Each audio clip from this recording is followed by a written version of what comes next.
এক সময়কার শক্তিশালী উসমানীয় সাম্রাজ্য অষ্টাদশ শতাব্দীতে এসে দুর্বল হয়ে পড়ে। এই সময় মহান উসমানীয় সাম্রাজ্যকে বলা হতো the sick man of Europe. তখন ব্রিটিশ, ফরাসি এবং রুশ সাম্রাজ্য ক্ষমতার সর্বোচ্চ শিখরে পৌঁছে যায় এবং রুশ প্রথম নিকোলা চেষ্টা করেন উসমানীয় সাম্রাজ্য দখল করে নিতে। তবে রাশিয়ার একার পক্ষে তা সম্ভব ছিল না। তাই ব্রিটেনকে সঙ্গে নিয়ে উসমানীয় সাম্রাজ্য আক্রমণ করার প্রয়াস চালান জার প্রথম নিকোলা। তবে ব্রিটেন সরাসরি আক্রমণ না চালানোর পক্ষে ছিল। এই অবস্থায় জার প্রথম নিকোলা উৎপেতে ছিলেন সঠিক সুযোগের অপেক্ষায় এবং অল্প কিছুদিনের মধ্যেই ফ্রান্সের সাথে দ্বন্দ্বের জের ধরে প্রথম নিকোলা সেই সুযোগ পেয়েও যান, যার ফলে শুরু হয় রক্তক্ষয়ী এক যুদ্ধ। 1853 সাল থেকে 1856 সাল পর্যন্ত চলা এই যুদ্ধে ইতিহাসে ক্রিমিয়া যুদ্ধ নামে পরিচিত। ইতিহাসের অধ্যায়ের এই ভিডিওটিতে জানার চেষ্টা করব কিভাবে ফরাসি অধিপতি তৃতীয় নেপোলিয়ন ও জার প্রথম নিকোলার এর দ্বন্দ্ব উসমানীয় সাম্রাজ্যকে রুশ সাম্রাজ্যের বিরুদ্ধে যুদ্ধে নামিয়েছিল। 1844 সালে রুশ সাম্রাজ্যের জার ইংল্যান্ড সফর করেন। সেখানে তিনি ব্রিটেনকে প্রস্তাব দেন উসমানীয় সাম্রাজ্য দখল করে রাশিয়া এবং ব্রিটেনের মাঝে ভাগ করে নিতে, কারণ উসমানীয় সাম্রাজ্য গোড়াপত্তনের পর তখন সবচেয়ে দুর্বল অবস্থায় ছিল। আর তাই রাশিয়া এই সুযোগটাকে কাজে লাগিয়ে উসমানীয়দের ধ্বংস করতে চেয়েছিল। কিন্তু জার নিকোলাসের প্রস্তাবে ব্রিটেনের এক প্রকার নিশ্চুপ ছিল, আর এতে জার নিকোলা ধরে নেন নীরবতাই সম্মতির লক্ষণ। কিন্তু পরবর্তীতে ব্রিটেন রাশিয়ার এই পরিকল্পনায় যোগ দিতে অস্বীকৃতি জানান। তাই রাশিয়া একা সাহস করে উসমানীয়দের সাথে যুদ্ধে জড়ায়নি তখন। কিন্তু জার প্রথম নিকোলা সব সময় একটা সুযোগের অপেক্ষায় ছিলেন। অবশেষে সেই সুযোগ আসে তৃতীয় নেপোলিয়ন ফ্রান্সের রাষ্ট্র ক্ষমতায় বসার পর। ফরাসি বিপ্লবের পর ফ্রান্সের আধিপত্য গোটা ইউরোপের অনেকাংশে কমে গিয়েছিল। তৃতীয় নেপোলিয়ন ক্ষমতায় এসে চাইলেন পুরনো গৌরব ফিরে আনতে। প্রথমে মনোযোগী হলেন উসমানীয় সাম্রাজ্যের ভেতরে থাকা ক্যাথলিক চার্চগুলোর ব্যাপারে। ফরাসি বিপ্লবের আগে উসমানীয় সাম্রাজ্যের ভেতরে থাকা ক্যাথলিক চার্চগুলো ছিল ফ্রান্সের দায়িত্বে। কিন্তু ফরাসি বিপ্লবের পর ফ্রান্সের দুর্বলতার সুযোগে অর্থোডক্স চার্চগুলোর প্রভাব বেড়ে যায়, আর অর্থোডক্স খ্রিস্টানদের অভিভাবক ছিলেন রাশিয়া। তাই 1852 সালে তৃতীয় নেপোলিয়ন যখন উসমানীয় সাম্রাজ্য সুলতানের কাছে চিঠি দিয়ে চার্চগুলোর পুনরায় তাদের নিয়ন্ত্রণে চাইলেন, তখন রুশ জার প্রচণ্ড ক্ষুব্ধ হন। শুরু হয় উসমানীয় সাম্রাজ্যের ভেতরে থাকা খ্রিস্টান সমাজে রাশিয়া ও ফ্রান্সের প্রভাব বাড়ানোর প্রতিযোগিতা। এদিকে উসমানীয় সাম্রাজ্য প্রথম আব্দুল মজিদ পড়েন এক মহা বিপদে। তিনি ফ্রান্সের প্রস্তাব মেনে নিলে রুশরা নাখুশ এবং রুশদের প্রস্তাব মেনে নিলে ফ্রান্সরা বিরক্ত। কিন্তু ফ্রান্সের দাবি ছিল তুলনামূলক যৌক্তিক, কারণ বহু আগে থেকেই তারা ক্যাথলিক খ্রিস্টানদের রক্ষার দায়িত্বে ছিলেন। কিন্তু রুশ জার ফ্রান্সের কোনো প্রভাবেই মানতে রাজি ছিলেন না। তিনি রাষ্ট্রদূত পাঠান উসমানীয় সাম্রাজ্যের সুলতানের কাছে। সুলতান রুশদের কিছু দাবি মেনে নেন। তিনি আশ্বস্ত করেন অর্থোডক্স খ্রিস্টানদের নিয়ন্ত্রণ রুশদের হাতে থাকবে বলে জানিয়ে দেন। কিন্তু রুশদের আসল উদ্দেশ্য ছিল যুদ্ধ জড়ানো। তাই তারা সুলতানকে চাপ প্রয়োগ করেন তাদের সবগুলো দাবি মেনে নিতে। কিন্তু সুলতান আব্দুল মজিদ তাদের সবগুলো দাবি মেনে নিতে অস্বীকৃতি জানান। তিনি জানেন রুশদের রাষ্ট্রদূতকে খালি হাতে পাঠানো মানে যুদ্ধ ঘোষণা করা। কিন্তু আব্দুল মজিদের কোনো ভয় ছিল না, কারণ তার পেছনে ছিল ব্রিটেন ও ফ্রান্সের মতো শক্তিশালী সাম্রাজ্য। এইদিকে যা ধারণা করা হয়েছিল তাই সত্য হলো। 1853 সালে রুশরা আক্রমণ করে বসল উসমানীয়দের কিছু গুরুত্বপূর্ণ শহরে। ভিয়েনা বৈঠক ব্যর্থ হওয়ায় আলোচনার কোনো পথ খোলা রইল না। ফলে উসমানীয়রাও একই বছর রুশদের বিরুদ্ধে যুদ্ধ ঘোষণা করেন। এবার জেনে নেওয়া যাক এই যুদ্ধে ব্রিটেন ও ফ্রান্স কেন জড়িয়েছিল। ইতিহাসের পাঠক আমরা জানি একটি যুদ্ধ কখনই দুপক্ষের মধ্যে সীমাবদ্ধ থাকে না। ইচ্ছায় বা অনিচ্ছায় জড়িয়ে পড়ে আরও অনেক পক্ষ। রুশ ও উসমানীয়দের যুদ্ধে তাই হয়েছিল। ফ্রান্সের ব্যাপারে তো প্রথম বলা হয়েছিল যে সম্রাট তৃতীয় নেপোলিয়ন ইউরোপে ফ্রান্সের ক্ষমতা বিস্তারে ব্যাপক মনোযোগী ছিলেন। সেই সাথে খ্রিস্টান বিশ্বে নিজেদের প্রভাব বাড়াতে মরিয়াছিলেন। আর রাজা মহারাজা সম্রাটদের সুনাম অর্জনের জন্য যুদ্ধের বিকল্প আর কিবাই হতে পারে। বাকি রইল ইংল্যান্ড।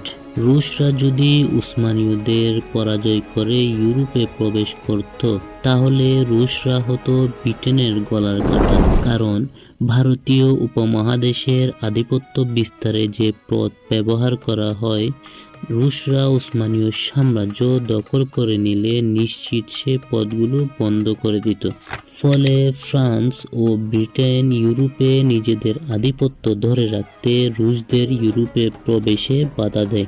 আর এই কাজটা সহজ করা যায় উসমানীয়রা যদি রুশ এবং ইউরোপের মাঝে দুর্বলভাবে হলেও টিকে থাকে তবেই। ব্রিটেন ফ্রান্স ছাড়াই তখন সেই অঞ্চলে তুপের দাস ছিল অস্ট্রিয়া সাম্রাজ্য। বিবাদমান সবগুলো পক্ষই অস্ট্রিয়ার ঘনিষ্ঠ হওয়া তারা এই যুদ্ধে নীরব থাকার সিদ্ধান্ত নেয়। ঠিক একই কারণে সার্ডেনিয়া, ক্রোয়েশিয়া প্রথম দিকে কোনো পক্ষেই যোগদান করেননি। তবে মনসমর্থন ছিল ফ্রান্স, ব্রিটেন ও উসমানীয়দের পক্ষে। 1853 সালে জুলাই মাসে রাশিয়া আক্রমণ করে দখল করে নেয় উসমানীয় সাম্রাজ্যের মালজোভিয়া ও ওয়ালিসিয়া অঞ্চল।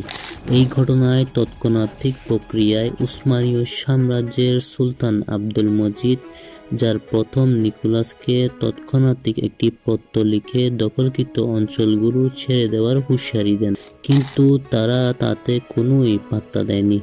ফলে উসমানীয় সাম্রাজ্য যুদ্ধ ঘোষণা করে রুশদের বিরুদ্ধে এবং সেই সাথে ব্রিটেন ও ফ্রান্স যোগ দেয় রুশদের বিরুদ্ধে। একাধিক ফ্রন্টে শুরু হয় এই যুদ্ধ। একদিকে উসমানীয় উমর পাশার নেতৃত্বে উসমানীয়রা সিলিস্টারেতে, যা বর্তমানে বুলগেরিয়ার অংশ, সেখানে কঠিন প্রতিরোধ গড়ে তোলে। অন্যদিকে কার্স শহর, যা বর্তমানে তুরস্কের একটি জেলা, সেখানে উসমানীয়রা শক্তি সঞ্চয়ের চেষ্টা করে।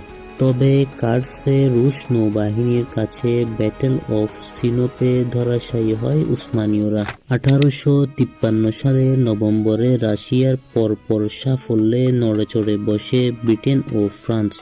ফলে 1854 সালের জানুয়ারিতে কৃষ্ণ সাগরে প্রবেশ করে ব্রিটেন ও ফ্রান্সের নৌবাহিনী এবং দ্রুত সিলেসরার কাছাকাছি ভরানাতে পৌঁছে যায়। সেই সাথে সফলভাবে বাণিজ্যিক পথগুলো অবরুদ্ধ করে চাপে ফেলে রাশিয়াকে। উসমানীয় ও ইউরোপের সম্মিলিত জোট নৌবাহিনী রাশিয়ার গুরুত্বপূর্ণ ক্রিমিয়া, সেভাস্তোপোলে আক্রমণ করার সিদ্ধান্ত নেয়। সেই অনুযায়ী শুরু হয় প্রস্তুতি। 1854 সালের সেপ্টেম্বরে সেভাস্তোপোলে নগর করে মিত্রবাহিনী। রুশ বাহিনী ও চেষ্টা করে প্রতিরোধ গড়ে তোলার, তবে মিত্রবাহিনী তাদের পরাজিত করে ব্যাটেল অফ আলমাতে। কিন্তু রুশরা এত সহজে হেরে যাওয়ার পাত্র ছিল না। একটু সময় নিয়ে সব গুছিয়ে তারা পাল্টা আক্রমণ চালায়। ব্যাটেল অফ মালকাবারের যুদ্ধে দারুণভাবে মনোবল ফিরে পায় রুশ বাহিনী। প্রচুর ক্ষয়ক্ষতি ব্রিটিশ বাহিনীর।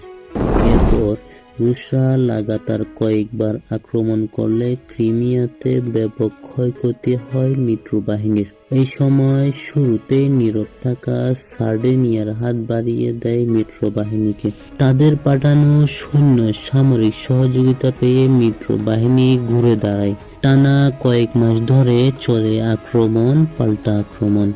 এরই মাঝে 1855 সালে মার্চে রুশরা একটি বড় ধাক্কা খায় রাশিয়ার সম্রাট জার প্রথম নিকোলাসের আকস্মিক মৃত্যুতে। নিকোলাসের পর ক্ষমতায় বসে দ্বিতীয় আলেকজান্ডার। নতুন জারের পক্ষে যুদ্ধের ময়দানে হঠাৎ করে নিজেকে প্রমাণ করা ছিল বেশ কঠিন। এদিকে আবারও মিত্রপক্ষের সামনে টিকতে পারছিল না রুশ বাহিনী। 1855 সালের শেষের দিকে ফরাসি বাহিনী মালকোভ দুর্গে রুশদের পরাজিত করলে ক্রিমিয়ার সেভাস্তোপোলেরও পতন হয়। ফলে রুশদের সামনে পিছু হটা ছাড়া আর কোনোই উপায় ছিল না। তাই তারা সমঝোতার চেষ্টা করতে থাকে। ব্রিটেন, ফ্রান্স এবং উসমানীয়রা তথা যুদ্ধের মিত্রপক্ষ যুদ্ধে ভালো অবস্থানে থাকলেও কোনো তালবাহানা ছাড়াই রাশিয়ার সাথে আলোচনার টেবিলে বসতে রাজি হয়। অবশেষে 1856 সালের 30 মার্চ প্যারিসে একটি চুক্তির মাধ্যমে শেষ হয় ক্রিমিয়ার রক্তক্ষয়ী যুদ্ধ। চুক্তির শর্ত অনুযায়ী রুশ যুদ্ধজাহাজ কৃষ্ণ সাগরে প্রবেশে বৈধতা হারায়। উসমানীয় সাম্রাজ্য থেকে দখলকৃত মাল্টোভিয়া ও ওয়ালেসিয়া থেকে সেনা প্রত্যাহার করেন দ্বিতীয় আলেকজান্ডার। সেই সাথে উসমানীয় সাম্রাজ্যের সংখ্যালঘু খ্রিস্টানরা পায় পূর্ণ স্বাধীনতা। সমাধান হয় ক্যাথলিক আর অর্থোডক্স চার্চের সমস্যা। দুপক্ষের কয়েক লাখ মানুষ ক্রিমিয়ার যুদ্ধে প্রাণ হারিয়েছিল। এই যুদ্ধে সবচেয়ে বেশি ক্ষতি হয়েছিল রুশরা। তবে ক্রিমিয়ার যুদ্ধের পরই রুশ সাম্রাজ্যে আসে অভূতপূর্ব পরিবর্তন। জার দ্বিতীয় আলেকজান্ডার বাতিল করে ভূমিদাস প্রথা, সেই সাথে একটু দেরিতে হলেও রাশিয়ায় শুরু হয় শিল্প বিপ্লব। আপাতত ক্রিমিয়ার যুদ্ধে রুশরা পরাজিত হয়েছিল বলে ধরে নেওয়া যায়। ক্রিমিয়ার যুদ্ধে পরাজিত হওয়ার ফলে রুশদের মধ্যে যে পরিবর্তন হয়েছিল, আজকে আধুনিক রাশিয়া গড়ার পেছনে তার রয়েছে অভূতপূর্ব ভূমিকা। ইতিহাসের অধ্যায়ের এই ভিডিওটি যদি আপনাদের ভালো লেগে থাকে তাহলে চ্যানেলটি সাবস্ক্রাইব করে পাশে থাকার অনুরোধ রইল।